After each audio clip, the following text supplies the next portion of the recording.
All right, welcome to the Call Us Villains. I'm the commish, and I'm joined by DG and the big boss mailman. Go ahead, Brian. What do you got for us today? Hey, I just want to start off by Bush Light. Great beer. I mean, it's like a revelation when I first tasted it. I got it So, here. I mean, can you sponsor us, Bush? Like, I mean, we're a couple of conservative guys. I don't know about DG, Wait, but what? Marine Corps I got just a 3-7 chilled water. baby. There you go. 3-7 baby. I mean, I'm a combat vet, 2 combat tours, combat action ribbon. I mean, what have you. I mean, you guys are doing the whole folds of honor, which is great. But dude, like, let's represent some veterans who like been there, done that. Like we've seen it, we lived it, and I'm still alive to tell my stories. And so hopefully, I mean, you never know. Give me a headset or something. I mean, that'll be great. Helpful Honda people. I mean, you too. I drive a Honda Civic, 2014 Honda Civic. I'm driving that sucker till the wheels fall off. So thank you. I mean, This is my anybody, it'll first be time. great. We're just a couple guys. I mean, we're here having a good time. We're really passionate about our sports. Me and DG are really passionate about our Rams. I'm wearing my customized Fansin 16, meaning like when the Rams were reestablished in Los Angeles back in 2016. Like I was just like I'm on it, and so like I wanna like educate people because I love Jonas Knox. Jonas Knox, if you ever like listen to this or watch this, if you ever give me the time, I love you, man. I love listening to the JKS show on Saturdays on Fox Sports. It makes my Saturday like so much better on my route. I'm a mailman. So I mean, as you can see on my screen name. But I mean, this guy, like, it's funny because I think he needs to be educated on Rams jerseys because the Mayor Inglewood, when the Rams first broke ground on what is now SoFi, the mayor of Inglewood, Mayor T. Butts, great man by the way. I mean, great politician. I'm not a big fan of politicians, but he he was wearing like one of these jerseys. I mean, one of these St. Louis Rams, what have you, but it was a white one. And I think it was kind of like a Tavon Austin jersey or something like that. Something random. I think it was like a 20, I think a number 20 jersey. But it's funny because like Jonas like goes on about how like, oh, you're wearing a St. Louis Rams jersey, and it's like, dude, come on, brother. Like when the Rams first came to LA and played in the Coliseum in the inaugural season back in 2016, these jerseys were the jerseys that the Rams were playing in. When they went to the Super Bowl in 2017, they had the white horns on the helmet, but they were wearing these same jerseys. And yes, it didn't match. It didn't look good. But I remember when they went to the Super Bowl, they switched over to the throwbacks, which is the old school LA Rams. The not so much gold, but like that soul color. Soul as in sun. And I mean, they look great. It looked great. So I'm like, I've always hoped that they could go back to that mix because like these jerseys are cool. Sorry, DG. That's why I haven't bought like a new jersey because I'm not really like a fan of like the Nike. They Nike fight it too much for me.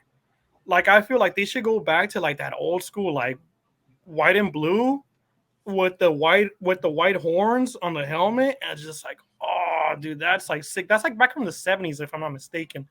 It's like, dude, those jerseys, those uniforms were sick.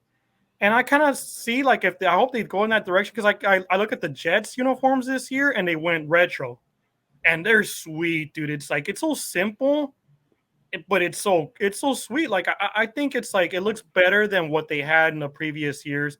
I mean, they were okay, but that Jets like how it like comes off on the helmet and it's just like so simply they got rid of the New York on the chest. Like that's it's like so cool. Like I love it. But okay, so back to my original point. Can we like jerseys is one thing. I get it. It's like a grown man shouldn't be wearing another grown man's name, whatever, what have you. But but the Cooper Cup jersey you wear, that dude's gonna be a Hall of Famer. I'm being dramatic. I'm putting it on paper. That guy's gonna be Hall of Famer. I mean, and then Puka Nakua is next, but I'm not ready to take that next step because then I don't want to fall on my face. But like I did when they played the Bengals, it's like, oh man, like. But anyways, back to like I said, I'm going off into a tangent. Back to my original point. So if a team moves to a different city, can we like not wear like the vintage jerseys. I mean, what? I mean, I know the Raiders have moved like a gazillion times. I'm pretty sure they were like about to go to San Antonio at one point, Alabama. But I mean, the Raiders jersey never changed. Silver and black, white and black. It's been the same. I just feel like, dude, these jerseys are expensive. We love our team. I don't care if the Rams play in Anchorage, Alaska, and they're the Alaska Rams for some point, or Winnipeg Rams, what have you, in Canada. It's like, dude, like, let me wear the jersey in peace. Like, I don't care what you have to say. Like, you're not gonna tell me what to wear. You're not my mother. Pardon. But it's like, dude, like, I love this jersey. I love the colors. And then what's funny is, like, when I went to my first game at SoFi, when they were playing the Buccaneers back in Brady and Gronk, and when Gronk got like concussed that game, it was a brutal hit. There was a guy, he like, I was going towards the stadium. He's like, oh, you and your Jared Goff jersey, and I'm like, dude, I'm like, look at the back. I'm like, fans at 16, like, read it right, my friend. Because Goff wasn't with the team anymore, so it's just like, dude, come on, brother, like, don't do me like that. It's like. And I have a Goff jersey, and I love Goff, and I hope he goes to the Hall of Fame so I could be like, damn, dude, like, this guy was the Rams' #1 pick back in 2016. Like, he was Hollywood Goff, Hollywood Gurley. Like, it was great. They didn't get to seal the deal in 2017. 2016 was abysmal. I mean, Jeff Fisher was just like, oh man, like, it just, that smell, like, it smelled like Fisher. Like, I was just like, oh, that's burnt fish. Like, that's deep fried. It's just like, it wasn't going anywhere. McVay comes in 2017. I remember I was on the 110 freeway passing the Coliseum, and then they had like the Jumbotron, and it was like, welcome to LA, Sean McVay. And I just saw that beautiful face, like this beautiful pop singer. And I'm like, that man knows football. So you were a fan, Brian, when they had the other coach? What was his name? Yes, Jeff Fisher. Oh yeah, Jeff Fisher. Yeah. Oh yeah, huge fan. Yeah. I mean, I remember he was pretty horrible, right? He was terrible. I mean, it's like his whole like method of like coaching the team wasn't what it is today with McVay. McVay is just like, McVay is the way. Like, he's so great. And I'm gonna sound like Tony Romo. Like, oh, he's so great, and let me fetch you a towel. And it's like, dude, it's just like McVay. Like, I honestly hope that one day they build a statue outside of SoFi to McVay. Like, he is just, if I can like get internship and just go and like be with him like during football hours. Obviously, I mean, the man has a wife, he has a kid. I have a wife and a kid. But dude, like, I would love to learn and just pick his brain and just be like, oh man, like, teach me what you know, like what's inside that brain, because that man, he's passionate, and you gotta love that about a coach. Like, I get it, the players play on the field, but man, coaching matters, and it's just like, it just shows. It's just like, granted, yes, the path to the Super Bowl for Stafford, for Cup, for these Rams, that for our Rams. I mean, everybody's gonna be like, "Oh, we don't have to go through Lambeau." When the Niners beat them in Lambeau, I was like jumping for joy. I was like, "Oh, that was like the only time I think I'll be a Niners fan," because I felt like if they would have gone through Lambeau with Rodgers, they wouldn't have a shot. Like, they already lost at Lambeau that year in the regular season, and Rodgers is so good at Lambeau, and it's snowy and it's cold, and got this West Coast team going in here. And it's like, dude, like, I was so happy the Niners beat them. And then once we beat them with Jabari Tart dropping that INT, I was just like, oh, dude, I'm like, we got this. Like, I knew it. I'm like, I like Burrow. I like the Bengals. They're a great little team. But this is a Rams year. Like, if they don't win this Super Bowl, it's going to be like, take time. It's going to take time. And everything lined up perfectly. Like I said, like, I came out on ABC 7. I came out like I got married the next day, which is February. Oh, was that the next day after that? I came out on the news. Yeah, I remember seeing that. Yeah. Oh yeah. So February 14th, me and my wife, we eloped. We got married. It was just me, my wife, my daughter. We had our witness, and it was this little chapel in Long Beach. Is called I forgot exactly what it's called. I got to look at my marriage certificate, but they were doing $14 weddings because like I remember like I watched the news and they would be like, oh, we're doing $14 weddings on Valentine's Day. So we went. The helpful Honda people were there, and dude, they like provided us like a free honeymoon, which we haven't cashed in yet because we haven't had the time. But Oh, really? dude, yeah, like flight and just like gift cards, like they're so great. Like they do exist. Wow. And so it was just so cool. And then I remember I came out on ABC7 and I said, oh, the Rams won the day before. Mm, I'm getting I married remember today that. on Valentine's Day. All the stars aligned. All the stars aligned. And Odell Beckham had his child, I think later that week, and he used my quote.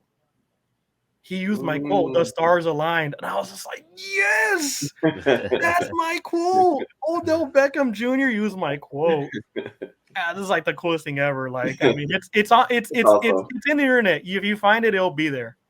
Yeah. Let's go back for a second. DG, as a Rams fan, do you hold McVay that high up? Yeah, definitely. Like Brian said, when Fisher was here, he had these young players, but it's a different way, a different coaching style that just didn't work. And with McVay, you could see that like energy and that flair to his game. Like, hey, let's do this, boom, boom, boom, and yeah, dude. I mean, what a difference it made, and obviously it took a couple seasons, but I mean, well, yeah, I mean the change was fast and yeah, man. I mean, what a blessing, to have him, and at such a young age that you're like, man, we could have you for 10 years, if he wants, but yeah, no, I 100% back up Brian with that. He was 31, if I'm not mistaken, when he first got the job. I mean, 31 years old. He started that whole trend of like young coaches. He started that I mean, trend. like if it wasn't for him, like McDaniel and McDaniels wouldn't have been. They're both come off of that coaching tree. I mean, they wouldn't have had their shot. Like I think McVay like was really the pioneer, like the trailblazer for the young coach. Because I mean, we all look at like coaching NFL and it's just like, or in college, it's like this old Bill Parcells, Bill Belichick, the Cowboys coach. He's on Fox. He's on NFL on Fox. Jimmy Johnson. Jimmy Johnson. I mean, we think of like a gentleman like white hair, older man, like obviously like he's had. I mean, he coached in college too. Like, but dude, guys like McVay, like these guys are like so innovative. Where it's like, dude, they come up with like so many plays where it's like these gadget plays. And I kind of like the coach currently for the Broncos, the former Saints coach. He comes up with some great plays too. Like he's like, there's this movie on Netflix about how like when they had the Bounty Gate, and Kevin James plays the coach.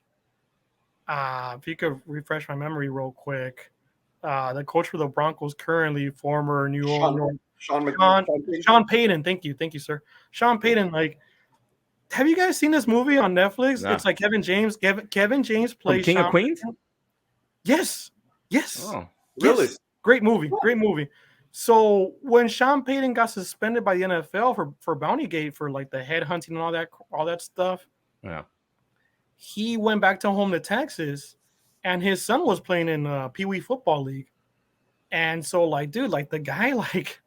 He moved into like this Motel 6, and dude, like he was like under these like terrible conditions in the motel. It's just comical, but dude, like he was coming up with some plays that were like NFL plays, and he was like instilling them in Pee Wee, and it was just like, oh, dude, like that is so cool. Like that was like Nick Nolte and Blue Chips, where he's like living in the hotel, right? That's he's a great movie in the too, VHS tapes, watching all that stuff. Yes. So what the great part about it is like a real story because it's like his son was playing Pee Wee football and his son was like, "Hey, Dad, like come coach the Cowboys," because he was the offensive coordinator with the Cowboys before he became the head coach for the Saints. And it's like, oh, I mean, they got a coach right now. I think it was Jason Garrett at the moment, if I'm not mistaken. Oh, yeah, and he's great too. I love Jason Garrett. I love how he's the one person. Him and Maria Taylor. I will give you my roses. because she's great on NBC. Like I don't like pre games and post games and all that stuff, but she's great. That young lady is so knowledgeable, and she's just such a great host, a great anchor. But I love how she her and Jason Garrett have this great relationship on screen. It's just great. I didn't like how Ronnie Harrison digged that at one of the Jets players She took this a dig past at him. Sunday. It was a quarterback, I believe, right? And He kept on, so yeah. he told one of the defensive players, and he's like, "Oh, what do you think about Zach Wilson? He sucks or whatever." And then the guy's like, "Dude, that's my teammate." Whoa. And I was like, "Dude, Ronnie Harrison, you a dirty mother." We He all kept on know that pushing he played issue. dirty. Dude, under Belichick, all those guys on defense, and that's Belichick's specialty was defense. They were Brady was great, Brady was this and that, but dude, that defense is so underrated. Dude, defenses do win championships, Yeah. and the way that they beat the Rams too, it's it was all defense because it was a low scoring game, very low scoring game. I mean, I think it was one of the Super Bowls where it's the lowest score. Yeah. So going back to the whole Kevin James thing, it was great. I don't know what the name of the movie is, but I'm pretty sure Home Team. What's that? Home Team. There you go. Great movie. Yeah. Great movie. Yeah. That's on Amazon? On Netflix. Netflix. Okay. Netflix. It's a Netflix original movie. Yeah. Yeah. Yeah, there's some pretty good sports movies out there. The Air one was good. I like that one. Yeah, that was Matt pretty Damon. good. Yeah. Anything Matt Damon does is great. I love Matt Damon. Yeah. You have anything else, Brian? Yeah, so I kind of wanted to segue into okay, so I was on the commissioner earlier before we jumped on.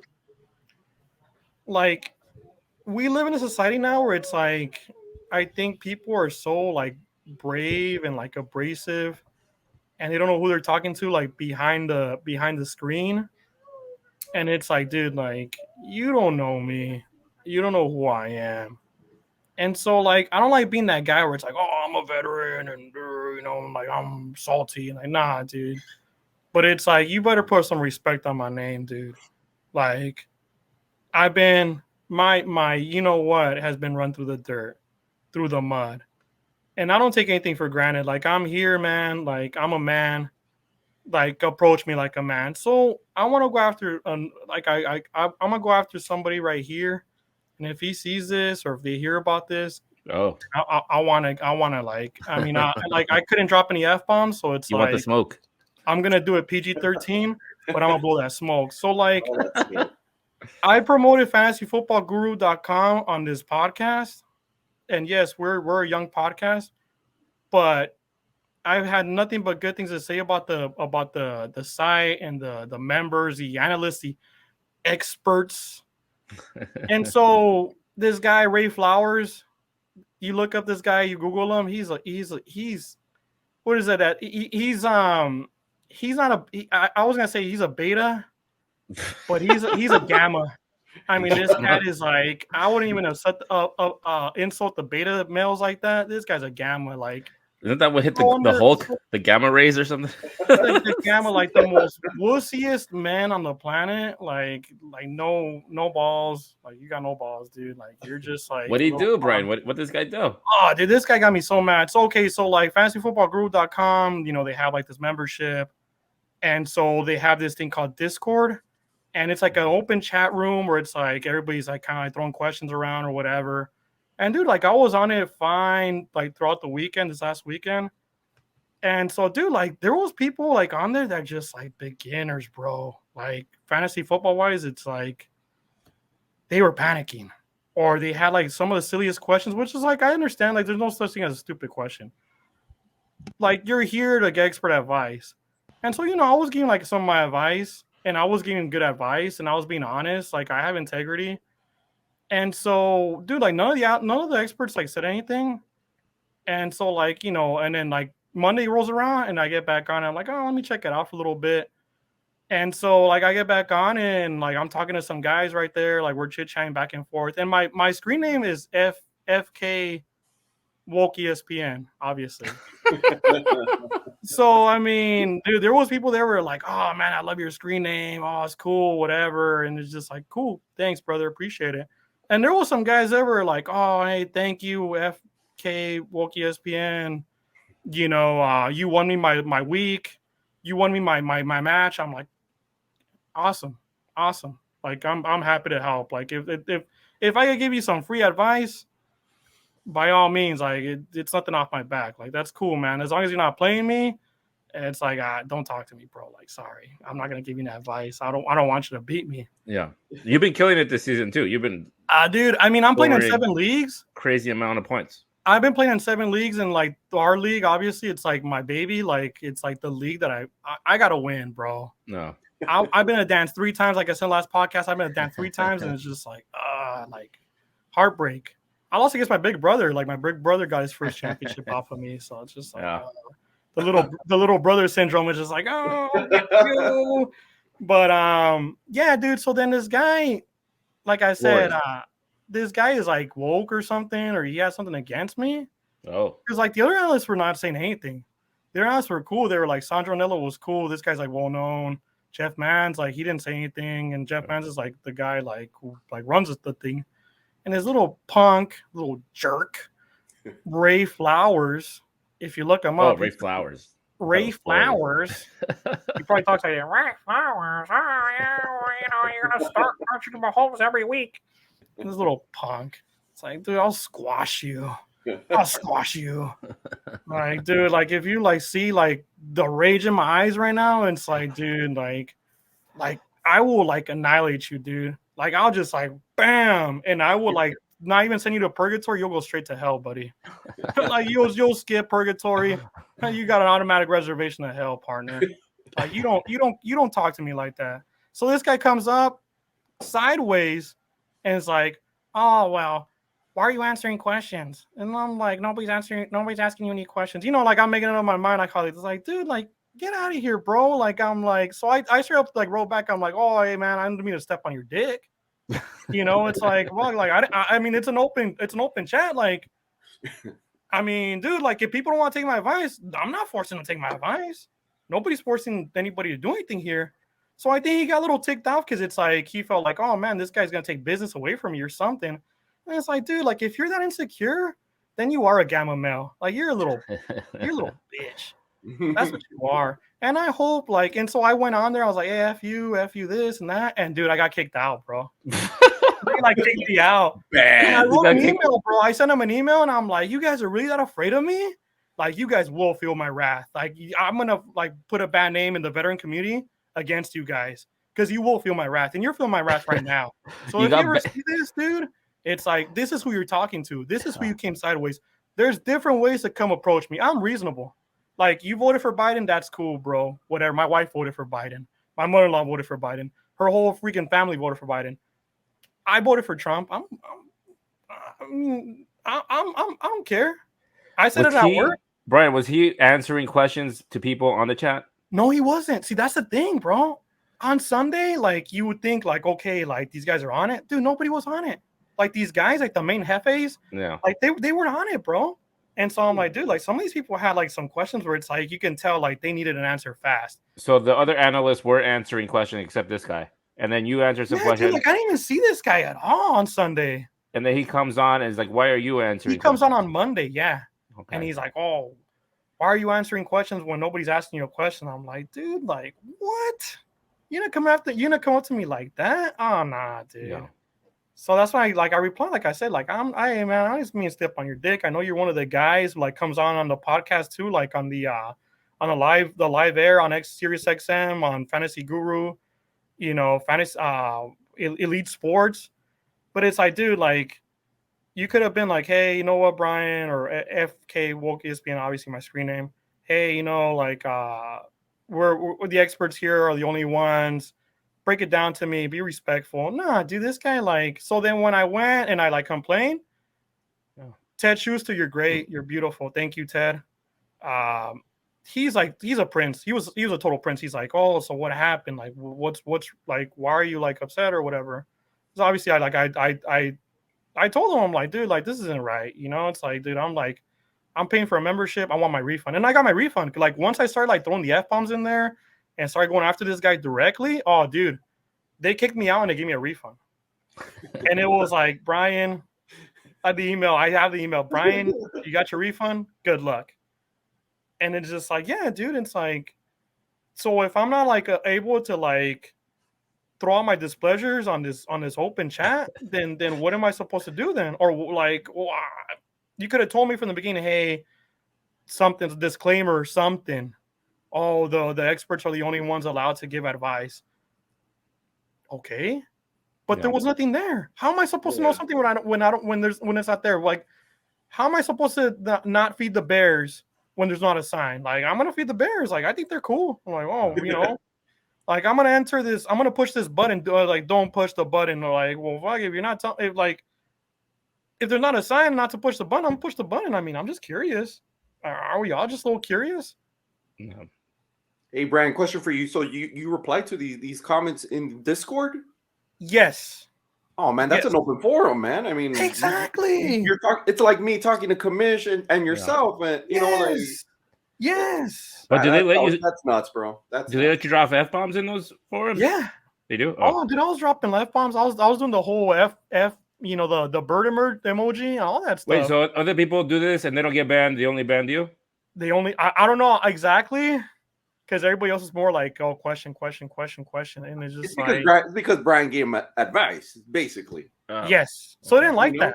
Yeah, and so like, but there was no disclaimer, like Brian said. So exactly. I mean, geez, come on. Yeah, that's why you go on there. Every random guy gives you advice, right? When you go on a forum or something. And see, like I said, it's like, dude, like if you don't want to take my advice, cool, whatever. Like, blow off, get out of here. Cool, man, I'm reasonable. But dude, like this guy, like he's an expert. He's a part of the company. Okay. And he's gonna come at me sideways like that. It's like, nah, dude. Nah, you think you're talking to some 15-year-old kid or something? It's like you're gonna treat customers like that. And then to what? And then the next day they go on air and they start talking about how like there's a bunch of Karens on the chat, and I'm like, oh, dude, all right, it's like, so F you then, like you wanna call me a Karen? Fine, that's fine. It was a disrespect thing. Like he was just disrespectful. Big time. It's like, dude, like you see this hat right here, brother? Yeah. Like, let me zoom in a little bit closer. Like I said, I'm not that guy, but it's like, put some respect on that. That's 3rd Battalion, 7th Marines out of 29 Palms. 2 combat tours. There's a wall at the battalion office with guys who like gave the ultimate sacrifice, who died for this country, so we can have something like Discord or have this or that. You know what I mean? And say what you will about the war, political reasons, whatever. But dude, when you're out there fighting for your brother, you know what I mean? It's like, nah, dude, like F politics. Like, we're in this together. We're gonna make it back home. And the guys that didn't, dude, I carried dead bodies over my shoulders. Like, come on, bro. You gonna come at me like that? Well, dude got his head blown off. I had to carry a dead body, bro. It was bad, dude. I mean, I don't like talking about this stuff. Like, I had a couple beers already, so it's like the vault's like slightly open. But dude, it's like I've had like moments like my wife sees me and she's like, dude, like I'm like having like a panic attack. I'm having flashbacks. I'm a disabled veteran. I got severe PTSD. And for somebody to come up like that, just like, dude, put some respect on my name. Like, you might not like my politics, but you're not gonna disrespect me like that because I wasn't disrespectful to you. So it's like, treat people how you want to be treated.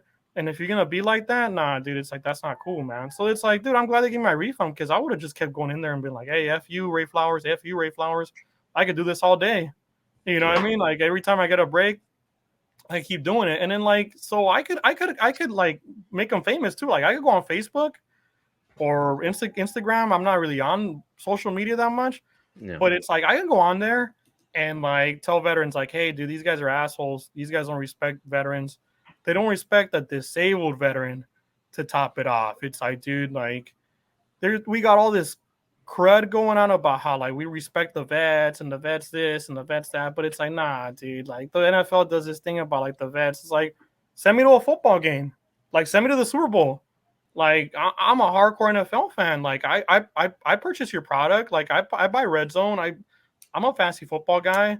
I got money on the line. Like, I put money on the Browns to win the North. Like, I put legit money like down. And it's just like, dude, like, you're gonna say like, oh, we're gonna help out the vets. It's like, dude, like, well, I'm not asking for much.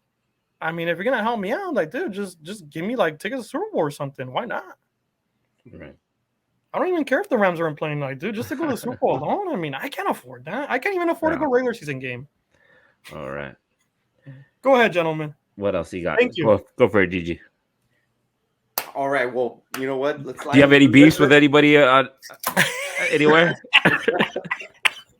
I'll keep those matters private, You gentlemen. can keep it private, all right. To liven up the mood and Brian, I got your back 100%, brother. Thank you, brother. I know you do. I know you do. Let's discuss the winless Panthers, man. Oh, What is going on? You know, Bryce Young is not the answer. oh man, talk about like just a terrible start. They just can't get it together. No. Obviously, Chuba Hubbard or what do you call him? Chuba Hubbard.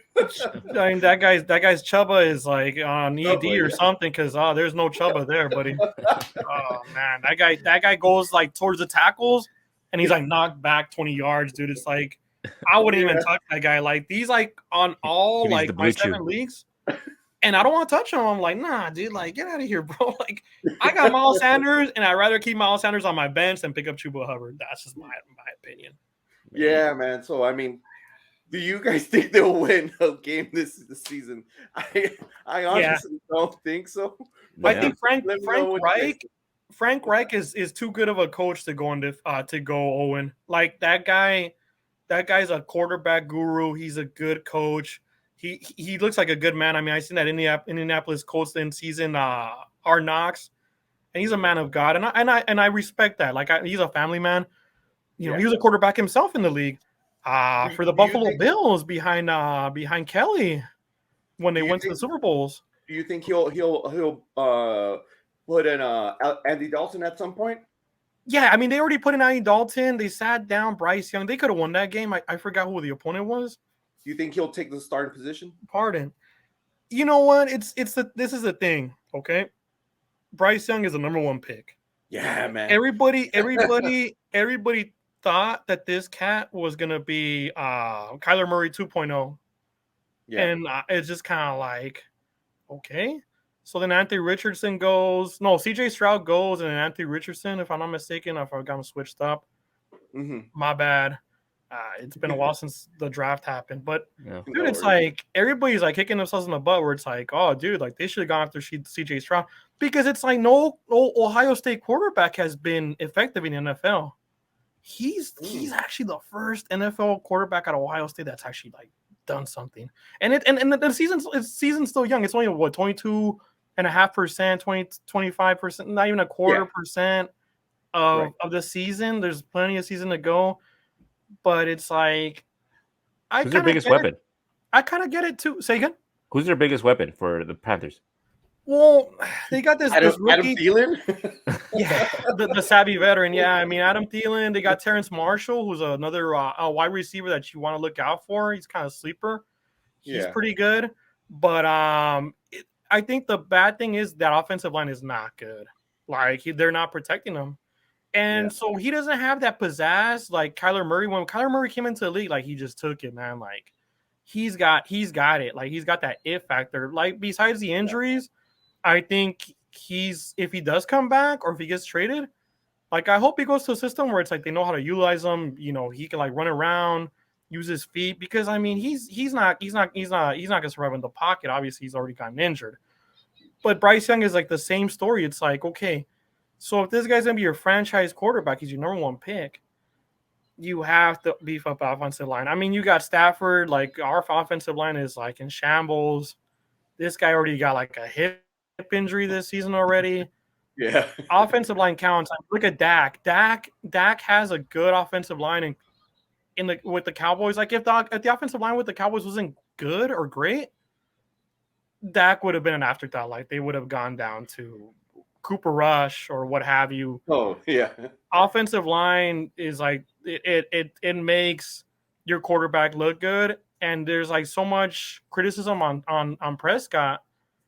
And it's like, dude, but he's gotten you to the playoffs. Like he's not.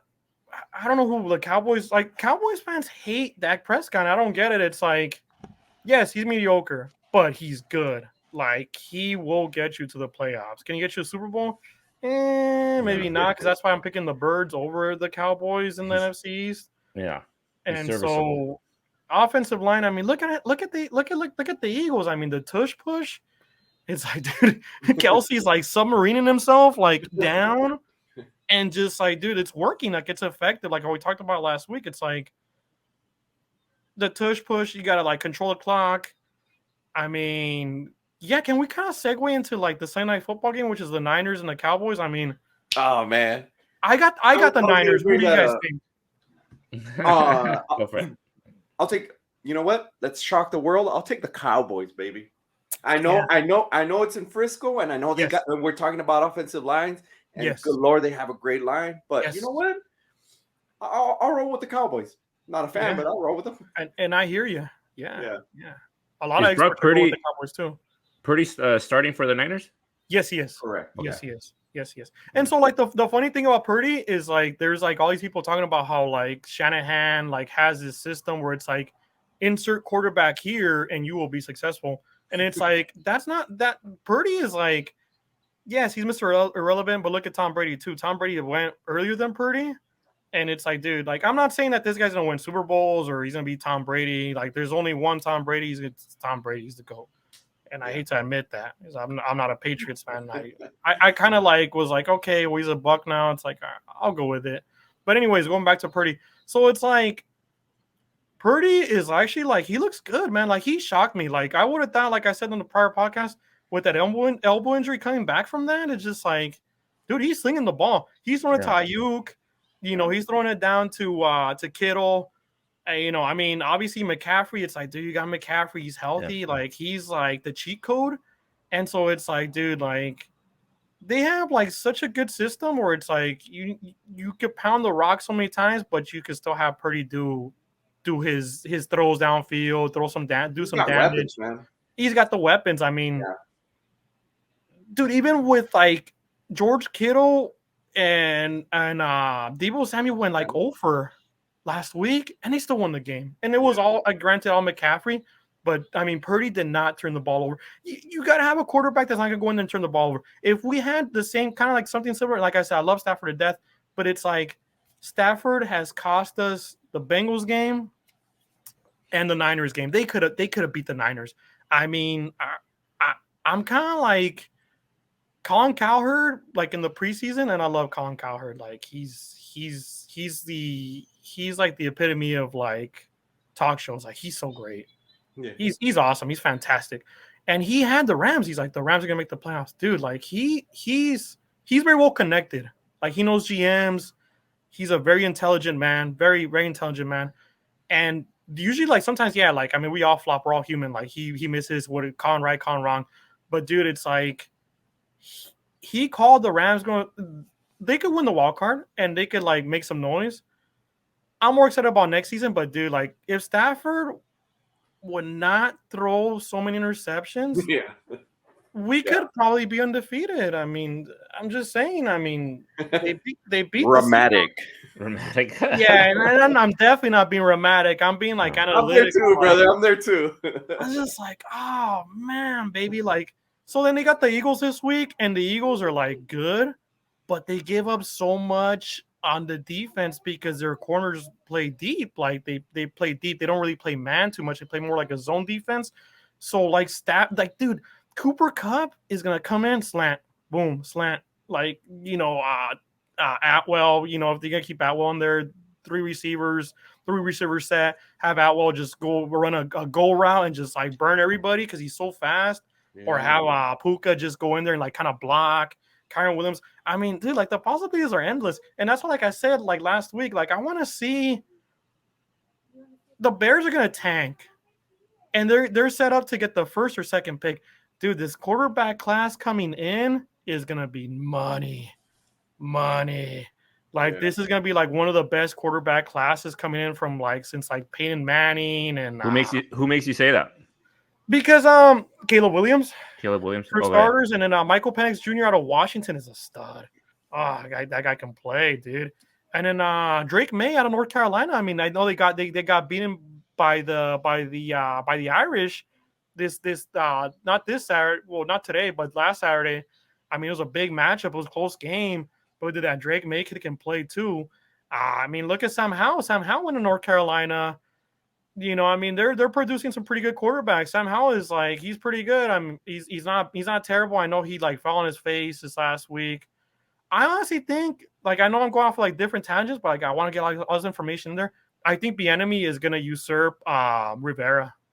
Like that's my hot take, like right away. Like it's just like Bieniemy will get his chance, and it's like Magic Johnson's a part of the ownership group. I think Magic Johnson wants to put up like that statement where it's like, hey, like I give this man a chance because nobody else wanted to give him a chance, Yeah. and he's like. He is so great on offense. Like he's right there calling plays. I love his enthusiasm. He's just like he has like the double headset on. You know, I showed you guys a picture, and he's like man, just like spitting fire. Like he's into it, man. Yeah. You know, I mean that's what like him and Mahomes were like so great together, where they could like agree to disagree, but they were still cool. Like okay, hey, at the end of the day, like your coach. Because I know they got into a spat last year against the Colts when they lost. Did they lose or they came close to losing? I'm a little shaky on that, but I remember like him and Mahomes like had a spat like on the sideline at the end of the game, and then dude, they come back and they win the Super Bowl. It's like, come on, brother, like this guy knows what he's doing. He's maybe a little abrasive because Rivera said like, oh, a lot of players are complaining about how like abrasive he is and how fiery he is, but it's like, dude, if the guy's a genius, like let the man coach. Let the man coach. I mean, he's practically the assistant head coach. But he's definitely get a shot for sure. Corner. Yeah, give him a shot. I mean, I think he's gonna get a shot in Washington, and I think that's the team you got to look for next year. That would be a great opportunity for him. Absolutely. Like bring that franchise back up. Yes. Yeah. Hey, Commissioner, we didn't get your take on the Cowboys Niners game. What are you thinking? I think what Brian said about McCaffrey being the cheat code is going to be the difference. I think I'm big on McCaffrey. Yeah. I've had him before in fantasy, and he was in the Panthers. He just would destroy teams. Like fantasy and like real football. I mean, the guy he did not want to come out of the game, points. Brother. And I can't remember what was it game last week or the game before where he just ran. He was just doing a track meet down there. I don't know what he was doing, but he was just racking up the points. And I think he's going to make the difference. Hit like in his like 30 points, I was like, oh baby, pass the gravy, let's eat. Like, oh, it's in the bag. Like, let's go. He's just a beast. I think that's going to be the difference. Just McCaffrey just running the ball. Yeah. I mean, I think we could all agree it's going to be a great game. So great game. Hopefully it's close, and just a all-out war. I just hope that like NBC doesn't ruin it. Like I know Taylor Swift's not going to be there, which is great. Can we all agree on that? Like it's is that a Sunday night game? It's a Sunday night game. Okay. And so like we got to deal with Collie, and it's just like, oh, this guy McCaffrey. Oh, that's his third touchdown. He's so great. I think he does yoga in the off season. That's why he's so athletic. It's like, dude, come on, brother, just call the game. Call the game. Come on, bro. I do give NBC one thing is like their how would you say like their images, like the stats, like what they do, like the graphics. The graphics are like so great.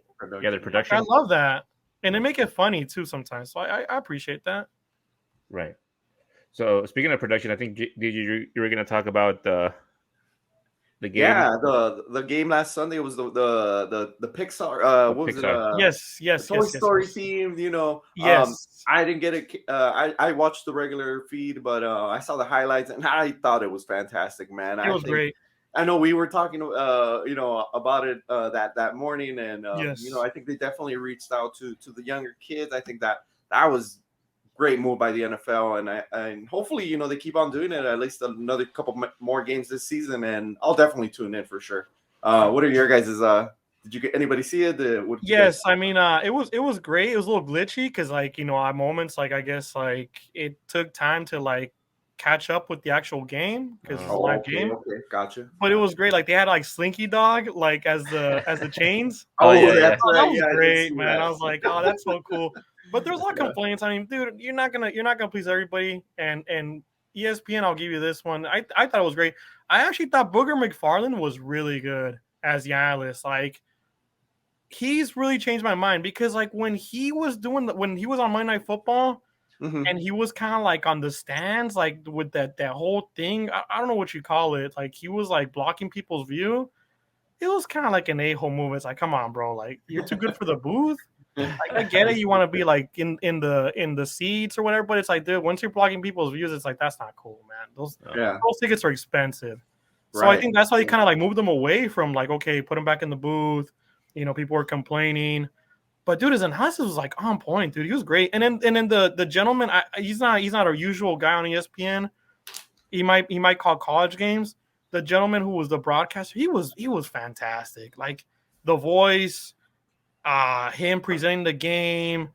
Like the best part was, like I said, there was delays, so it's like he like was like there to like kind of save ESPN's bacon. Where like there was delays and it's like kind of off screen, and they were like adjusting everything like live. And dude, like he was just so great. Like he was like insightful. He kept the game going.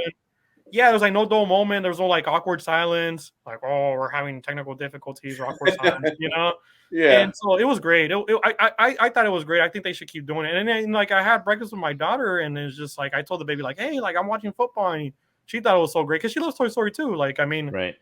It was just the nostalgia too. Like, take me back to 1995. Like I tell my wife this all the time. I'm like, dude, like I would watch that VHS Toy Story over and over at my uncle's house. Like great memories. I would like pop in that tape and I'll just be there for hours. And my uncle's like, you want to watch it again? I'm like, yes, you know, like rewind it. Rewind it. Yeah, rewind it for me, uncle. Like, please. I was a kid, you know, so it's just like great memories. And just like it was great.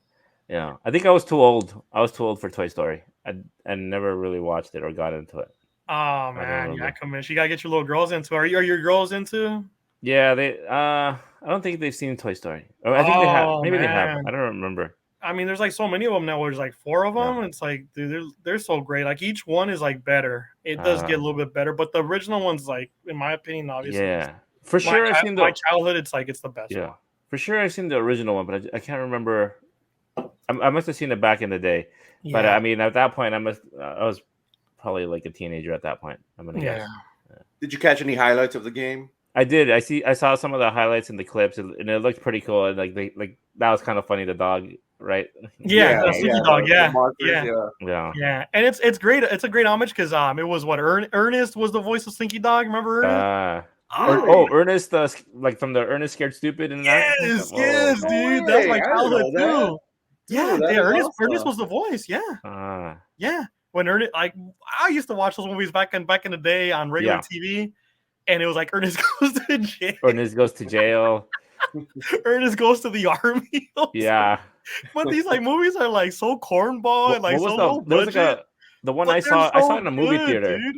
I remember going to the movie theater and watching one of those movies. And it was like he's like Ernest like saves Halloween or something weird like that.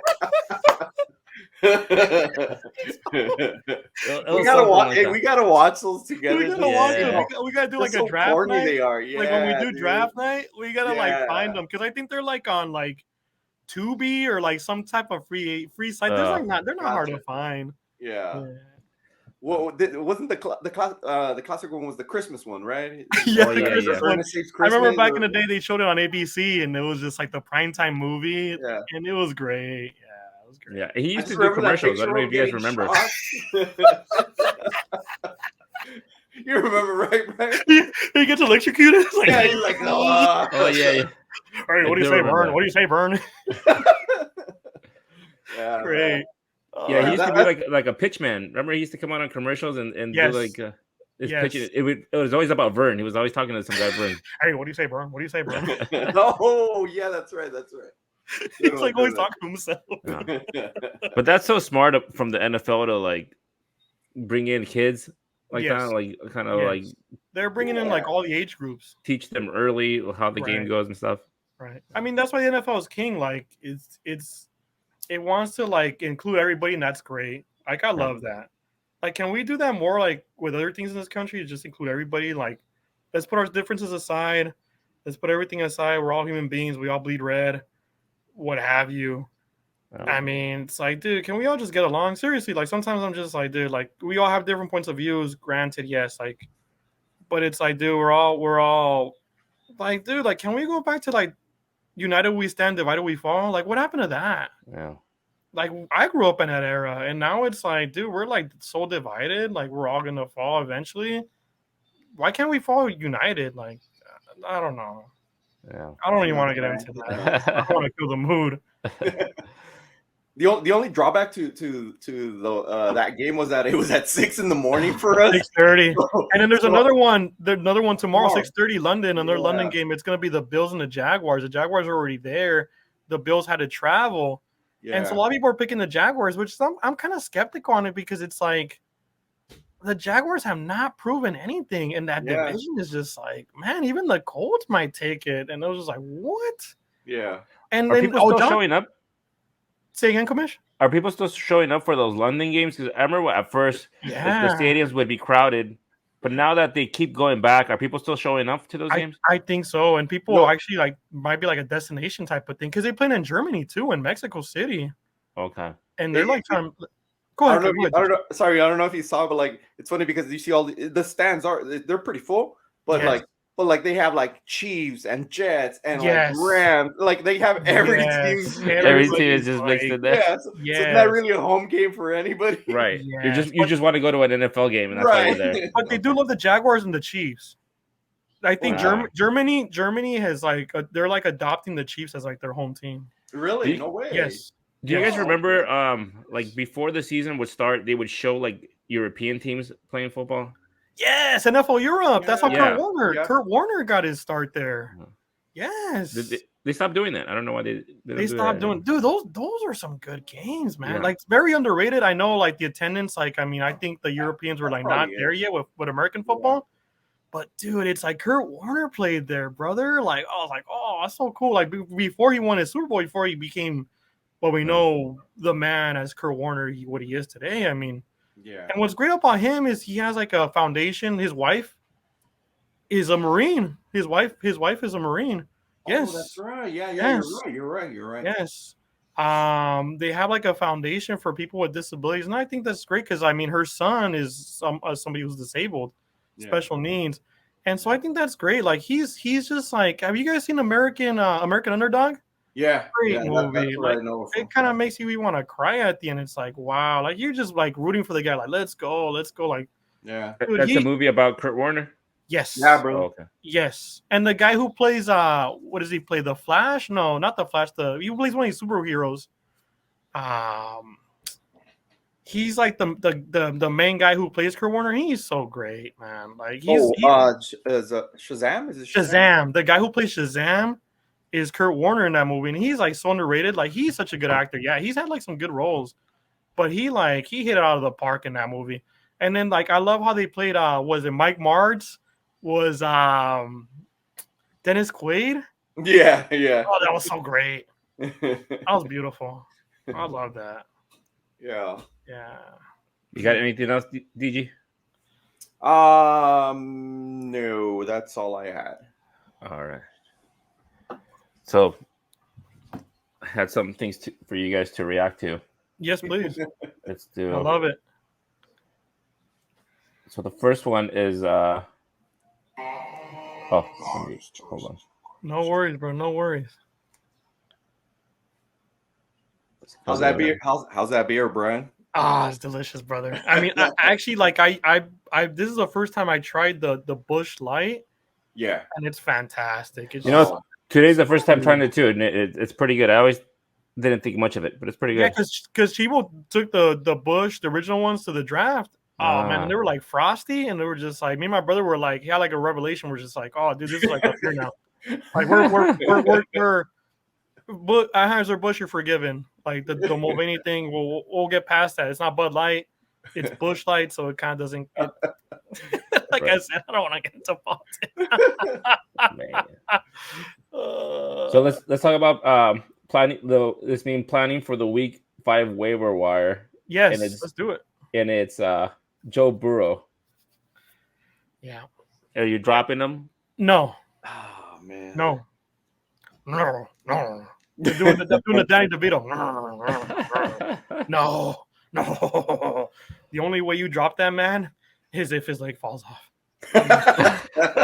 you do not. If his legs fall off. No.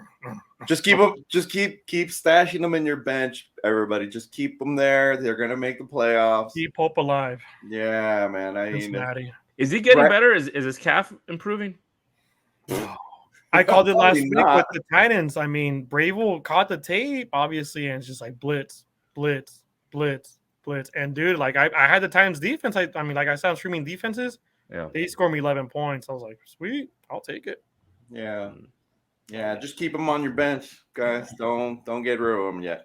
And for anybody who's streaming defenses, if you have a defense that's playing the Bengals, for the moment being, start them. Yeah, yeah, for sure. Especially if they have a blitz heavy defense. I mean, yeah, you got to start them. Commish, you have them, right? Yeah. What are you thinking? What are you leaning towards? Just getting rid of them? No. Well, there's no real option because the only thing would be like a trade, and I don't know who would want to trade for him when he's not doing. If you drop him, just let me know, bro. I mean, I mean, I'll be more than happy to take him. Yeah. You want Matthew Stafford? I think I have Stafford. Or no, I have Goff. I have Stafford. Oh, you have Stafford? Okay, I have Jared Goff then. You have Goff, yeah. Yeah. And Goff is at home this week. Like I said, minimum 20 points. Yeah, that's I mean, he's not gonna have Amon-Ra or Jahmyr Gibbs, but I mean, he still has Montgomery. He still has Reynolds. I think Reynolds is questionable too. Who's the other other wide receiver? I just picked him up. Got Khalif Raymond, who's similar to Amon-Ra St. Brown. So I mean, he's gonna have. I mean, and then you got Laporta, baby. Like, oh, dude, I'm so happy. Like, I dropped him by mistake and I picked him right back up, and that's how she ended up with Laporta potty. Laporta potty. He picked him up. Yo, how do you drop a player by mistake, Brian? Like, how drunk were you that night? Excellent. I always, whenever I'm dropping these players, I'm like, okay, did I click the right thing? Double check. You know, just because, man, I know you guys will. I know Brian's gonna be there, like, ooh, somebody dropped this. Let me pick them up. And then, hey, you know what? I don't blame you. Oh, he's watching. Yeah. I'm straight up like the Terminator, brother. I'm like, yeah, you're on that waiver wire. I'm always scanning, but that's just me in life, bro. Like, I'm like, everywhere I go, I'm the Terminator, bro. Like, I scan everything. Like, you know, my ADD doesn't let me down, and my PTSD won't either. So it's just like, I have to live with these acronyms for the rest of my life. Man. Hey, I don't know if you guys get, like, if somebody drops a player, you get like a notification. No. No? For ESPN, I don't. For Yahoo, I do. But for ESPN, I don't. No. And then for my NFL one, neither. Yeah. But then my NFL, the one I'm playing on NFL, dude, that one's tough, man. It's a 10-man league. Yeah. But like the rosters are like stacked. So it's like, dude, everybody that's good is gone. Yeah. Yeah. Competitive league. Do you guys trade or nah? Yeah. I actually traded somebody. Okay, so this is gonna sound like I'm rolling the dice. So one of my Yahoo leagues, this guy like will always send me garbage trades. It's like he wanted to give me Jerry Jeudy for Aaron Jones, and I was like, nah, dude, go kick rocks. You know, get out of here. Yeah. Go get your shine box. You know, it's like, nah, dude. So then I was like, all right, let me beat this guy at his own game, because like he does this to other league members too. Because I have another guy like who he invited me to the league. Yeah. And I'm like, dude, like this guy is like trying to trade rate me. Like, nah, dude, like it's not gonna happen. So then I was like, you know what, I'm gonna give him some of his own medicine. Like this guy really wants Aaron Jones, and he's been wanting Aaron Jones for like weeks. He's questionable. He's been playing like crud.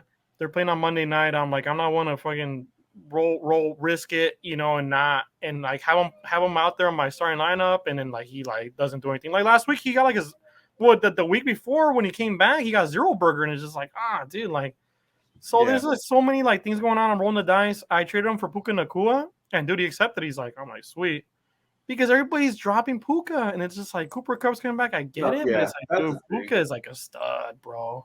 Yeah. Like they compared him already to Hines Ward, because he can block.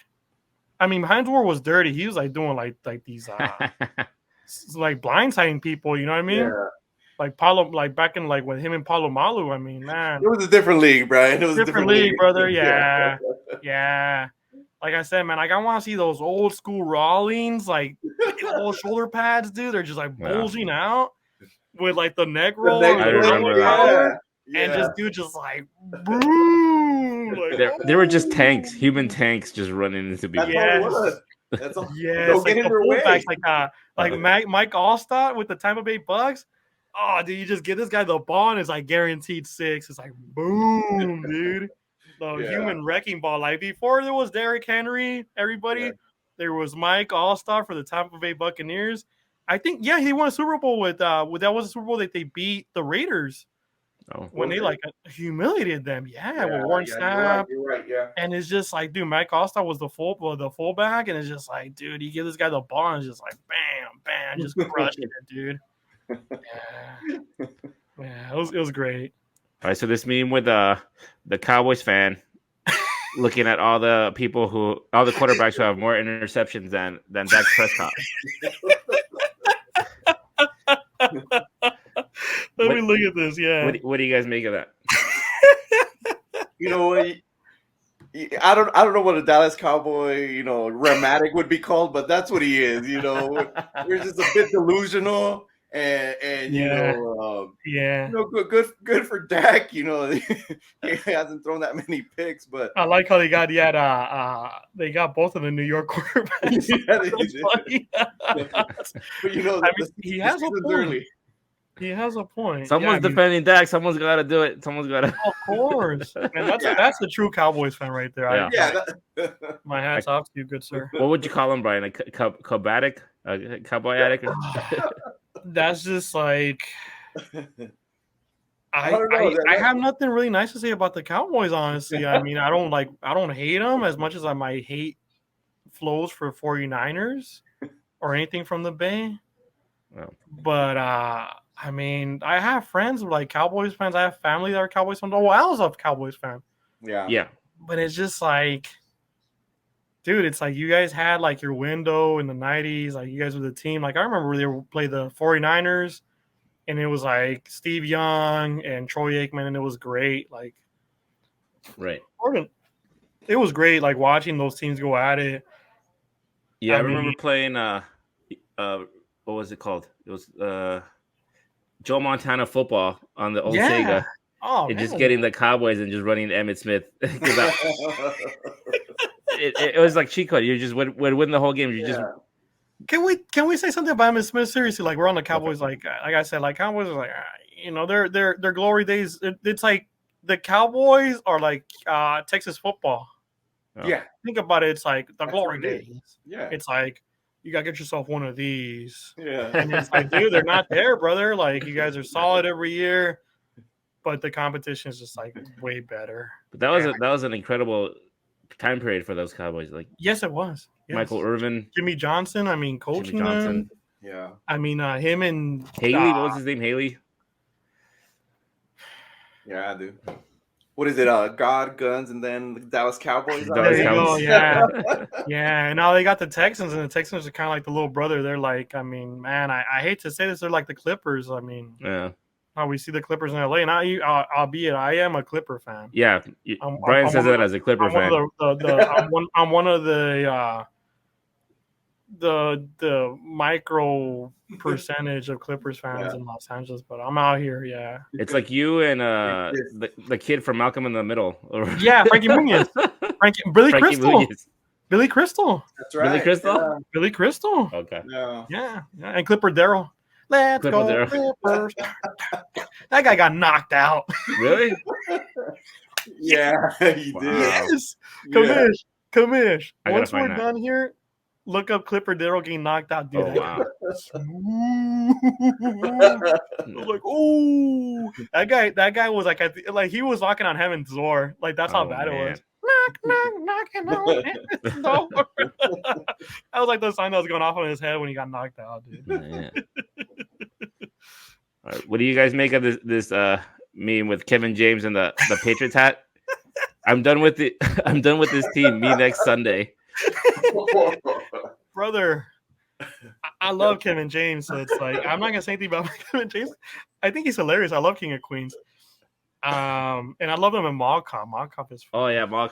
Yeah, Paul Blart. Or when that Adam Sandler movie where him and they're firefighters and they're they faked the gay marriage and all that. That was hilarious. That was a good movie. Oh yeah, I know what you're talking about. But I think this meme kind of explains when your team just sucks. And you're yes, and you know what? Frustrated, but you're back. You're back for more. Oh, dude, like I mean, look at me. I mean, 2016, our inaugural season back in Los Angeles. It's like, dude, we sucked. And I remember we played the Miami Dolphins. I forget what week it was. We were playing the Dolphins at the Coliseum, and it was rain. It was like bad. And dude, they got like their asses just handed to them. Like it was just like, man, dude, it was like JV playing against an NFL team. It was just like, oh, dude. But dude, it's like I mean, look at me. Like I'm still, for people consider, I guess, the St. Louis Rams jersey. I don't get it. Whatever. Oh, yeah. But I mean, dude, it's like I just got this in the mail today. Oh, nice. What is that? This is right here is a St. Louis Rams, like the foam head. Oh, you know how the Broncos have the Bronco, that's and the this is like romantic old school, hardware. dude. Like this is like That's so awesome, dude. I like love kissed, it, man. I when I first got this thing, I kissed it in the mouth. So I don't know what I was like so happy. I Open I'm mouth or like my wife is right here. I'm gonna I you tongue? You slipped the tongue in little tongue, and I think it's like that's why it's so happy. But my wife is here, and I'm pretty much gonna tell her like, dude, bury me in this thing. Like this thing is gonna be on my head. Oh, good. I thought you were gonna say something else. No. Open casket, and I want everybody to see the loyalty, like Rams house with that jersey. Yeah, we're not doing that, Brian. We're not gonna bury you with I'm that. like doing this, but I'm wearing my postal uniform. Oh, and I'm gonna have my satchel. I like it. Yeah. And you're burying me like the satchel, like where I carry my mail. Yeah. Is my mail bag as layman's terms. Yeah. Like, dude, it's a part of my body. Like, literally, like it just like I put it on, I put my mail in there, my parcels, and I'm good to go. Like it feels like it's not even there. Like I feel nothing at all. I feel like nothing at all. So yeah. As a mailman, Brian, who's the biggest? Like, who would you say is bigger the mailman? The Seinfeld mailman? Newman, or the Cheers mailman, Cliff Clavin? Oh man, you know what's funny is like I guess Newman actually kind of did some work. Really? And I forget.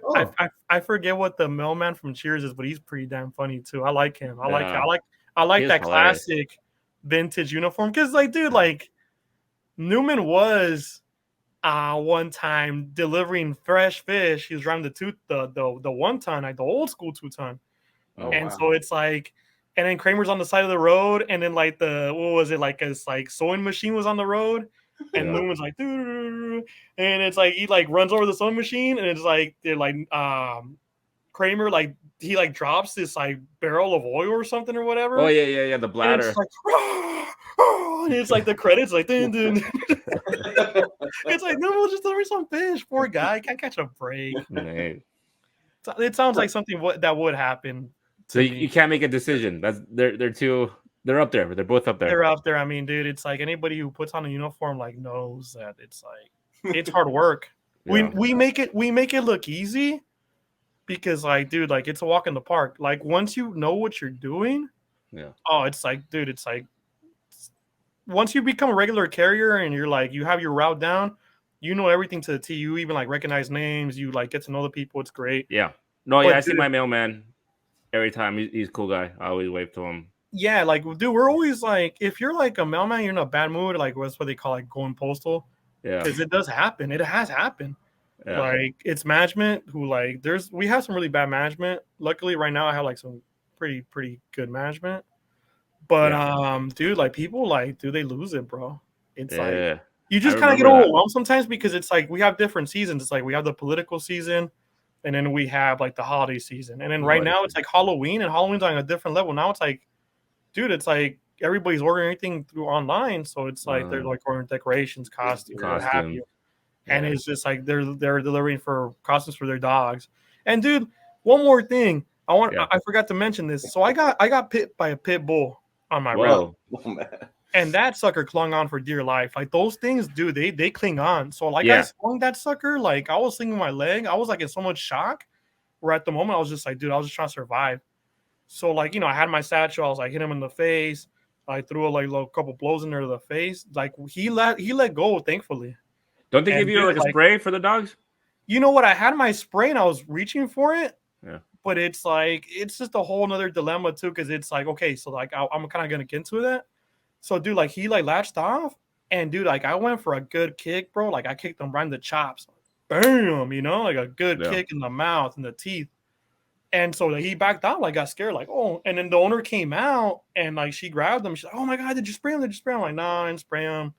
Like, and she's like, oh, like, are you okay? I'm like, yeah, I'm all right. And dude, it hurt, bro. Like I got the scar too. Like I still like the scar's still there. Like it's my left calf. Yeah. Yeah. And I got him bit like already like 5 times. So speaking of pit bulls, yeah. Did you see this? The meme of these Raider fans fighting in the stands. These two chicks. Yes. Glorious. I think the other chick. I think the redhead chick was just jealous of the other chicks. Dude, yeah, that one too. I thought you were talking about the one I told you before we got on air. Oh no. This one I sent to the yes, chat. I saw that one too. Yeah. I think she was jealous of the other chick, maybe.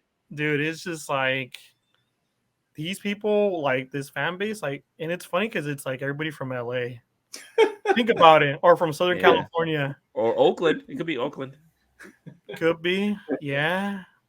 But dude, everybody does not like everybody in this state. that is a wild. It reminds me of The Departed, that scene where it's like, he's like, oh, I don't know, you guys are here up here getting some cannolis, and it's like, what you saying? And it's like, what was his name? He's like beating the crap out of this mobster. Oh, Leo DiCaprio. Yeah. And then the boom. The storekeeper's like, why does everybody hate everybody in this country? Great movie, dude. I just watched it not so long ago. So I know exactly what you're talking about, man. Yeah, Scorsese, man. He's just like, Hey, Kamish, I didn't give you my take on the delusional fan. Oh, yeah. These bad boys right here. Yeah. Every season. It's not over. Oh, man. It's not over. But come on, man. I know to go out like that, You put in Kershaw, and and I get it. You know what? He's no. Some people just don't in the Correct. spotlight. They can't do it. And I know this isn't football, but no, totally. Let's hit some baseball. Yeah, totally. Yeah, good Lord, man. He got rocked today. 6 hits. He only pitched 1 out. Yeah, like not even a whole inning. Just like, he didn't even finish. And I was just like, here we go again. Yeah. Here we go again. But so you know what? And if somebody asks me, are you a Dodger fan? I'll be like, no. And then next week you're back with your hat. Dude, I'm proud. And you know what? This series, like Christopher Russo was like the biggest baseball mind that I know, and he's great. Like he's fantastic. So he like called it. He's like, oh, I know Dodgers gonna sweep them. And I was thinking to myself, nope, that's not right, Chris. Like me and you, like we see eye to eye on a lot of things. We're both October people because he was born in October as well, like me. I just found out this week.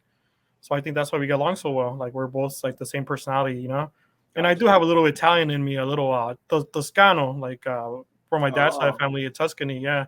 But what's funny is that dude, like these Diamondbacks have been pretty decent. I know they had like a rough stretch, but they play a lot of small ball. Like they're playing moving runners over. They hit a couple home runs, granted. But you know what? I'm not worried. I think this game will go either the full 5 or it's gonna go 4. So I'm not panicking just yet. Like if they lose the next one, then my might. Brian, are you a Dodger fan? Oh, diehard. I mean, I'm wearing my All-Star Game 2020 shirt. Nice. Yeah, nice. Dude. Yeah, I mean, dude, All-Star Game 2020. Yeah. Like I got this shirt right before COVID hit, back in 2019 when they announced it. Man, that's crazy. So I remember we did the Vegas draft. Yeah. And we went, and dude, like people were like, "Oh, dude, that's a sweet shirt. That's a sweet shirt." Like, oh, thank you. And then COVID hit, and it was just like, So speaking of the Dodgers, let's talk about the big story this week. Trevor Bauer. Oh yeah, I saw that. Out receipts. Yes, good for him. That's all I gotta say. That's crazy. That's crazy. Look at Matariza. The they named him what he was so called. Did they lie about him too? Punk God. Yeah, San Diego State. He was first round selection for the Bills. And dude, like this guy didn't even get to set foot in the NFL because like same thing, like the whole Me Too, where it's like she said that this happened. Dude, the guy wasn't even there. Yeah. And this came out recently where it's just like, dude, like he went to court and he's like suing her now. Wow. That's what you got to do, right? Yeah. Yeah, I mean, it's like, dude, you like ruined this guy's chance at like money. I'm pretty sure, like, dude, these attorney fees are not cheap, obviously. So it's like, do you think she set him up? Like she was just from the beginning? Totally, because the word is that she was going out with Clevenger, who was the pitcher for the Padres. So she was like one of those like baseball groupies or whatnot. You can say proper terminology. But yeah, from the text that he released, had a history. Yeah, but he released some text that made it look like she was like planning on like accusing him of something and like taking him for like 50. Like she sent like one text where she said like, oh, he's like worth 51 million, and then like she's already planning how to get it all. Part of that. From what I saw, I don't know if it was her. She was texting like a girlfriend of hers, but it said like, hey girl, like get the bag, secure that bag, and it's like you gotta secure the bag. You know what you're doing then, what's going. You're a pro. You're a pro. And then there's no nice way to put it. And there's like a video that he released where she's there laying in bed with him. He's asleep. Yes, he's asleep. Just like smirking at the camera. Yes, like I'm with Trevor Bauer. Yeah, I mean Trevor Bauer's a big name. Like the Dodgers paid him a lot of money, and that's money that they're not gonna get back because I mean they still ended up paying him. Yeah. It sucks for him. Very bad. And it sucks too because it's like his agent was a female. Oh, really? Yeah. Yes. I forgot her specific name, but she was like, she represented him. They had like a really good relationship, and I think like she was like his own. She was his only client. No, he was her only client. Sorry. Yeah. And dude, it's like it was like they took a picture when he got signed at Dodger Stadium on the mound, like him and her, and it was just like totally platonic, you know what I mean? Like they weren't into each other like that. It was totally business. But it's like so cool because it's like, dude, she got kind of famous too. Like, I mean, that's like her start. And like she sealed him a big bag because this guy was being pursued by the Mets, and the Mets have a lot of money. For him to turn down the Mets and go to the Dodgers, it's like, dude, it's like the guy, he said I think he felt like he's like, I think I got a better chance to win in LA. But granted, too, behind the scenes, a lot of people didn't like him. Like he was disliked by the team. So really? It's like, yes. I mean, they said like he was like annoying. He was kind of like a blogger. Like he like had like the camera in the locker room and clubhouse, and guys didn't like that. So and okay. So I wanted to jump on a point too about this year's team compared to last year's team.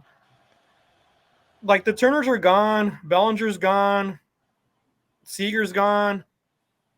Like this team this year was just kind of like a lot of guys, like a lot like, I mean, Freeman and Betts are like they're both professionals, so they could get along with anybody. I dig that. And then Hayward like came over, like he's been solid for us due to Freddie Freeman. Him and like Freddie are like best friends from Atlanta, and it's so great because it's like I feel like these guys genuinely like do love each other. Like it's just like it's just a totally different chemistry because like last year, like you look at it when they got swept by the Padres, they did not look good. Like they just didn't like they like were world beaters. They had like the best record. They were like on pace to like set the record of most wins in the regular season. But this year, I think like they won 100 games and like they shut up a lot of people. Like, I mean, I remember Dylan Hernandez came on the air. It was like after the All-Star break. A columnist for the LA Times. He's a great columnist. Not a fan of the paper, but I'm a fan of his.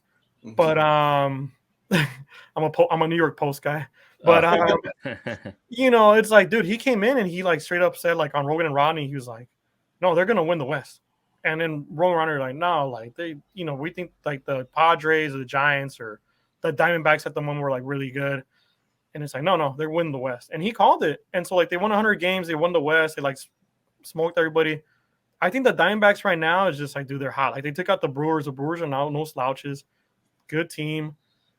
It's gonna be competitive. Like when Christopher Russo said it's gonna be a sweep, I was like, nah, it's not gonna be a sweep. Like I know my Dodgers too well.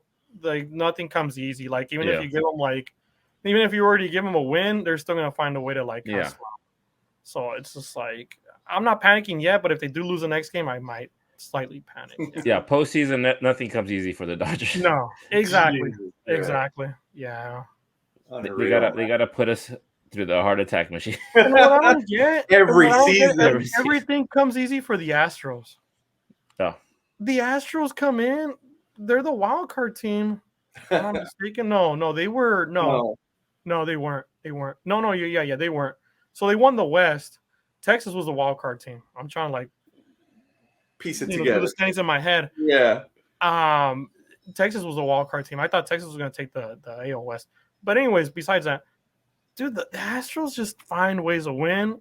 And I don't know if they're like banging on trash cans or they got like a satellite device or they got like one of the bushes, like, you know, like they got a new way to cheat. Like plays, like, you know, it's like, when is this team going to go down? Like, I want to see them like go down, like down. Like, I do not want to see the Astros succeed anymore. Yeah. I'd rather see the 49ers succeed way more. My hatred for the Astros is just putrid. Like, it's just like, I'm to a point where it's like the vomit emoji and I'm just vomiting blood. Like, I'm just like, I'm there with you, Brian. I'm there with you. Yeah, I can't stand them. Can't stand them. Yeah. But like you said, they keep winning, and I don't get it. And they won again tonight against the Twins. Yeah. And the Twins are actually a pretty good team too. Yeah. All right. So let's go back to the Raiders real quick. Did you see this video of Mark Davis? Oh, it's great. Getting it into it with the fans. Yes. Oh, it was the whole conversation was about McDaniels. Well, I keep forgetting McDaniel. To fire him, right? McDaniels. Want to fire him. Yeah. I know one of them is McDaniel, one of them was McDaniels.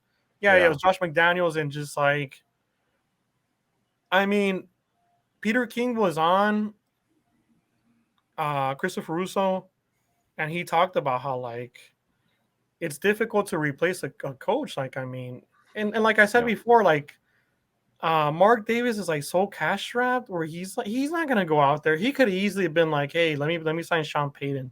Yeah. And I think, well, he had McDaniels already.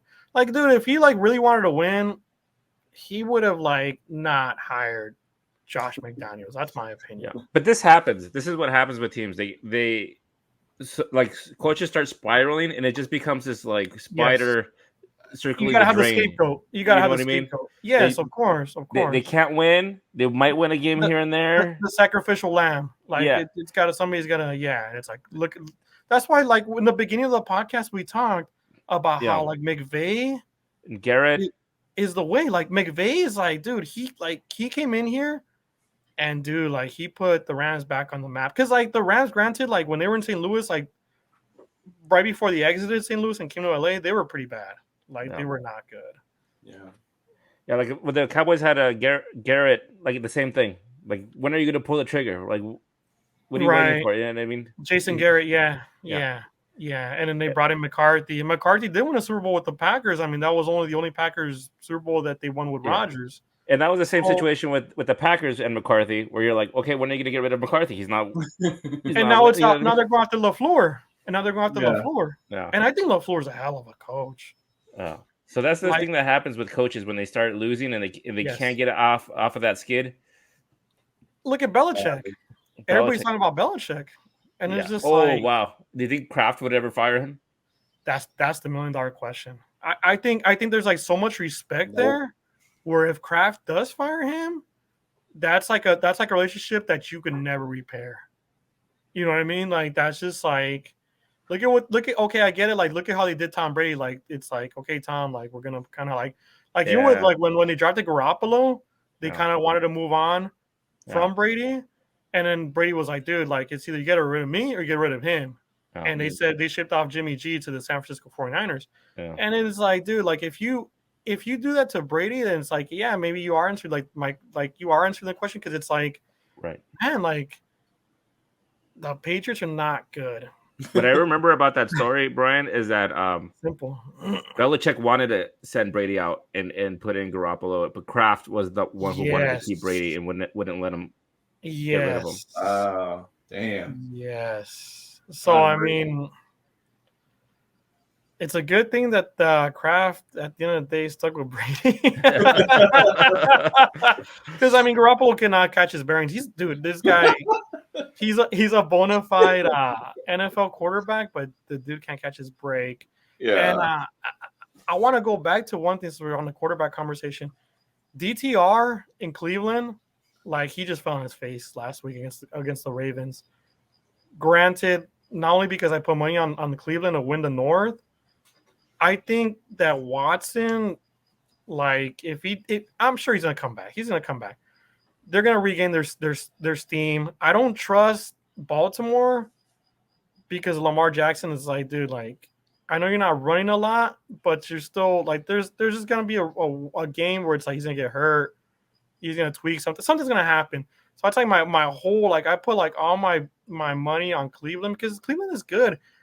The whole thing with DTR, Dorian Thompson Robinson out of UCLA, they told him 30 minutes prior to the game, and I'm not making any excuses for the guy. Like they told him 30 minutes of the game, it's like, hey, dude, you're going in because Watson was supposed to play. So if Watson would have played that game, the Browns would have kept rolling, my opinion. And you know what, DTR, if he gets another shot, or if he's like, hey, dude, you're the man, I think he's gonna like surprise a lot of people. And look at AOC, look at Aiden O'Connell with the Raiders. I mean, dude, that guy hung in there in the pocket. I mean, he was doing some nice plays to Devontae Adams. Devontae Adams, like, he, like, got hurt. Devontae Adams, man, dude, like, I feel so bad for him.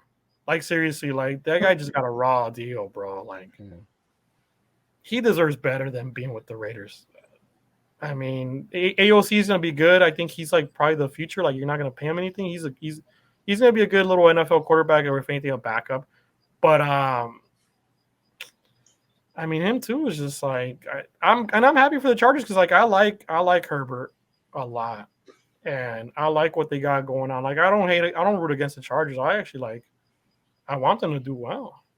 I want both teams in LA to do well, so we can actually have like people come to the games, build a fan base. Like man, home field advantage. Like let's get what like San Francisco has. Let's get what because everybody says like California.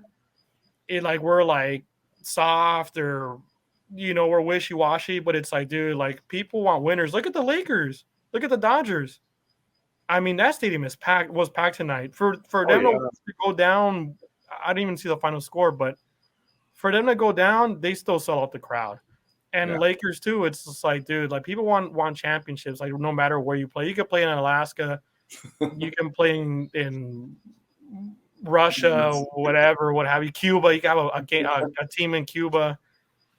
I mean, dude, it's like if you're not going to win, people aren't going to show up. Just win, baby.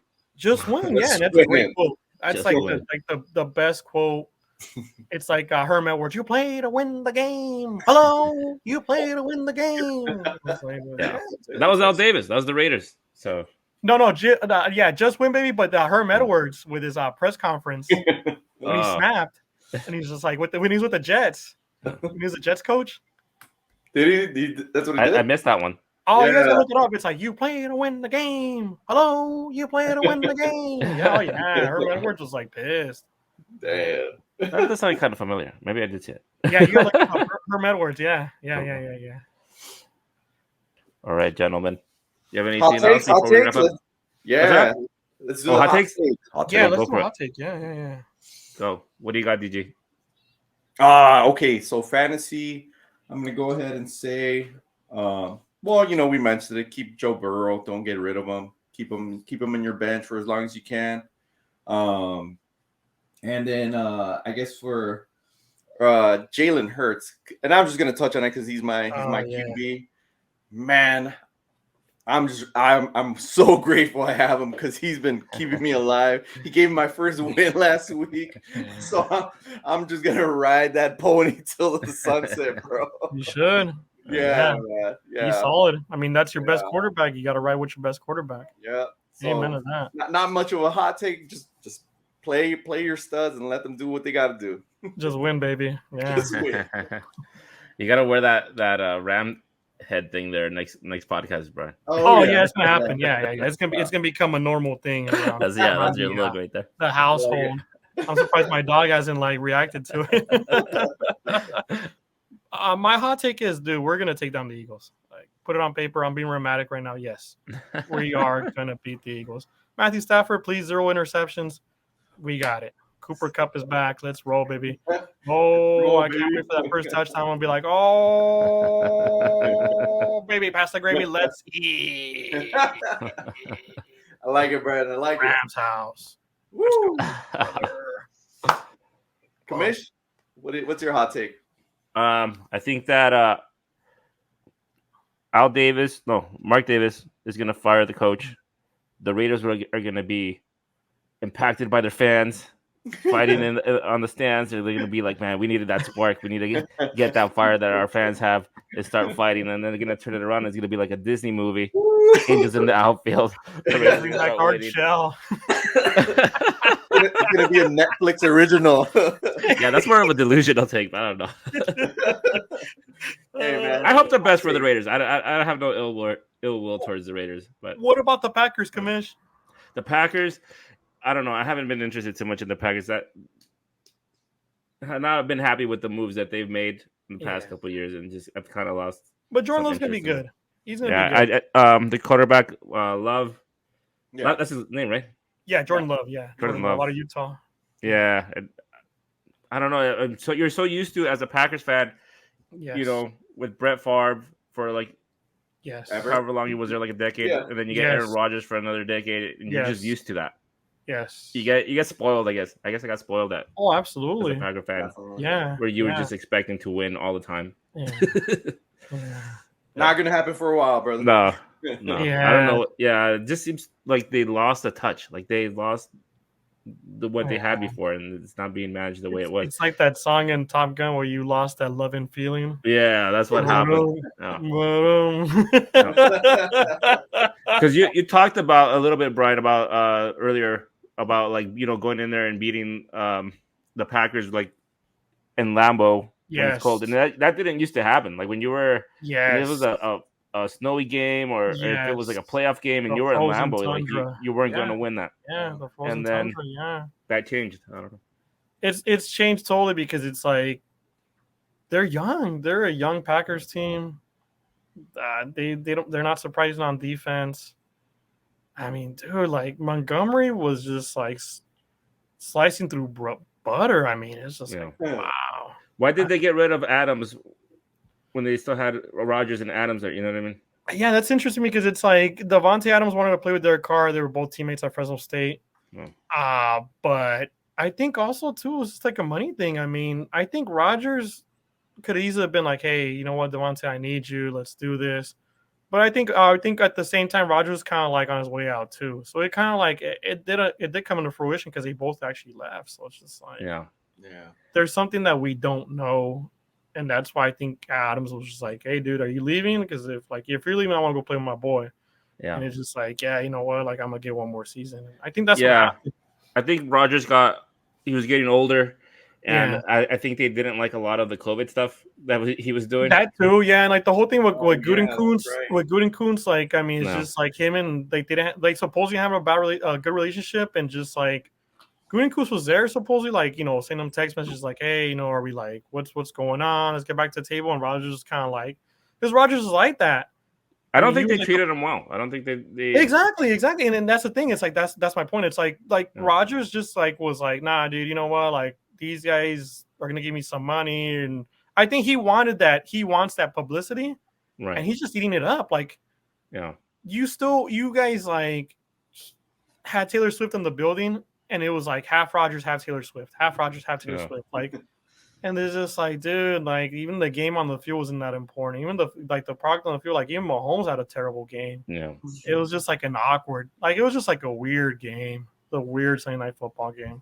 There's like a certain level, I think, when you're a quarterback and you get to a certain level, like the team has to show you a certain amount of respect. And I think you saw that with Brady too, where they didn't show him that respect, so he left to Tampa. And I think that happened with Rodgers too. They didn't show him that respect, so he left to the Jets. Makes sense. Yeah, it makes total sense. And I think him and LaFleur were like butting a lot of heads too. But that's what Rodgers does. Like, I'm surprised he hasn't butted heads or like, well, I mean, obviously he's like only played like one series. Yeah. He didn't even like complete the series. But I mean, it's like, well, 4 snaps. He's only played 4 snaps. Like, if he does comes back. Let's say he comes back next year and like he's actually playing more than 4 snaps. Him and Salah are gonna get into it. because Salah's a fiery guy too. Yeah. So it's like, oh man, you're gonna have like that tension because it's like the window's closing. It's kind of like a LeBron James type of thing where it's like LeBron, like your window's closing, like you're gonna have to retire soon, but like, I mean, put up or shut up, and it's just like going back to Rodgers. Dude, like the defense is like really good. He has Garrett Wilson. I mean, we've seen what Brees Hall can do. Like Brees Hall is like they're breaking the chains. Like he's gonna be like the number one guy now. And so I think like like I said, I mean, if he comes back next year and then like him and or what have you, if Salah's not there next year, then who's gonna be the coach? That's the $1 million question right there. Like that's kind of like the mystery where everybody needs to like wrap their head around. Like, because I don't know the specifics of Saleh's contract. Like, is he there for another year, or are they gonna fire him? Like, is he on the hot seat? Are they giving him a chance because Rodgers is out? That's like there's like so many questions around that team because the team has they're set to win soon, like now or next year, and then after that it's just like with our Rams, like we got lucky. I mean, we got Stafford, and dude, it's like bam, like first year perfect time. Yeah. Perfect time. It was just beautiful. Yeah. It's just like, dude, like he came in, got us the promised land, won the chip, and it's just like all we can remember now is like he's just like this, like that meme where it's like, hello, Detroit, hello, Detroit. Like, you know, I'm just like, it's great, man. And the confetti's flying, and he's a handsome man, you know, and he's a family man. He's a girl dad just like myself, so you know. Wow. Yeah, so it's. I just didn't like the fact that at the parade, like that poor young lady fell off the stage and he like kind of turned around. Like, I felt that this last week because that's what happened with my injury. Like, you saw me fall, but you didn't come out and say like, "Oh my god!" She walked away. It's just like, oh, dude, post on my wound. Yeah. Oh man, I got like stories for days. Like, I'm gonna tell my grandkids like so many stories. They're gonna get tired of me. I could write a book. Oh boy. Sheesh. Well, what a life. As we wrap up, you guys have any final thoughts? DG? Final thought. Enjoy your football. Yes. We have it's week 5. You know, it feels like we just started last week, but man, enjoy our football, you know, and have a good time. Brian? Yeah, DG. I mean, congratulations on your first win too. I mean, dude, no. And I mean this in the most positive way ever, brother. Because it's like, dude, there's no way now than up, bro. Like this is like the time, dude. Your lineup, your roster is really good, bro. Like, man, don't panic, bro. Don't panic. I just needed that one win, man. That's of course. I mean, you do not want to go 1-4. I get it. Like, dude. I mean, I'm second place. Commish is obviously first. Commish, I mean, dude, you're stacked, brother. Yeah, undefeated so far. But dude, like, there's only one way to go but up, DG. Like, you got this, brother. Like, I got like total confidence in you. Like, it's not over. Like, our league, like the guys that like attended the draft that we drafted are us, the 8 guys, dude. We're like, it's gonna be a dogfight. Like, this is just the beginning. Love it. Yeah. Oh, dude, totally. Like, I'm like. Still, like, I'm not assuring myself a seat at the playoffs just yet. Like, I mean, I got a good record. Commission has a good record, but dude, these injuries is just like, dude, they're devastating. It's crazy. Yeah, I mean, the commission lost Chubb. Yeah, that's devastating. Yeah, Chubb. And then, one more thing before we go. The Colts running back, Taylor, he's back. Yeah. Oh, he signed that. He got the extension. Yeah. 3 years. He's not going anywhere. He's not gonna get traded either. So we could just put that to bed. It's like, dude, Taylor's back. That just puts another dent into like everybody else's plans. Walter has Taylor, so it's like, dude, Walter is like, he's up there. So yeah, his team's doing well for sure. His team's doing well. Yeah. Wow. Commish, final thought. You know, I'm undefeated. Life is good. There you go, brother. Life is good. You already got a nice cushion, brother. You got a nice cushion, dude. Yeah. DJ Moore. Like, yeah. All right. Well, thanks for everybody hanging out. If you made it this far, all right. I'll see you guys next week. Appreciate you guys. Oh, I love you, gentlemen. This is great times. All right. See you guys next week. Peace. Good night, gents.